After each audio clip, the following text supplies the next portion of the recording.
تو یہ ایک ملک جو ستائی ہوئی عوام ہے ان میں سے ایک شخص سے تھوڑے ان کے ویوز چاہتے ہیں کہ کیا لوگ کیا سوچ رہے ہیں. جی آپ دیکھ سکتے ہیں یہ دیکھو اللہ عوام کیسے ذلیل ہو رہی ہے.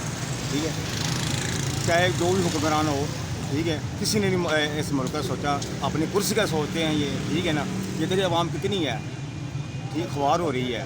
جو غریب آدمی ہے وہ جائے گا محنت مزدوری کر کے آئے گا گھر کو, شام کو روٹی کھائے گا. ٹھیک ہے, ان کو اپنے لالے پڑے ہوئے ہیں کرسی کے. ٹھیک ہے, چاہے نیازی ہو چاہے یہ ہو. ٹھیک ہے, پچھلی حکومتوں نے جو کچھ کیا لبیک والے کو ساتھ. ٹھیک ہے, اللہ پاک نے 6-7 مہینے میں یہ دکھا دیا ہے کہ کیسے اللہ پاک نے یہ بدلا دیا ہے. ان کو شرم آنی چاہیے.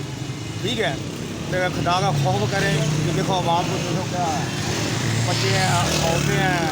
ٹھیک ہے, کوئی مزدور ہے, کوئی بیمار ہے, رستے بند ہیں. خدا کا خوف کریں. میرے حکمران وکیل ہے کہ عوام کے بارے میں سوچیں, اپنی کرسی کا نہ سوچیں, عوام کا سوچیں. شکریہ. یہ بہت شکریہ جناب. تو یہ ایک ہمارے پاکستانی عوام میں سے ایک جو بزرگ ہیں ان کے جو سمجھے کہ دل کا جو دکھ ہے, پریشانی ہے جو انہوں نے دیکھی عوام کی صورتحال, اس کو انہوں نے شیئر کیا ہمارے ساتھ. اور انہوں نے بھی یہی حکومت سے اپیل کی ہے کہ اس ملک پر رحم کریں, حالات پر رحم کریں, اپنی کرسی اور اپنے چکر میں ملک کو تباہ نہ کریں اور یہ پریشانی سے عوام کو باہر نکالیں.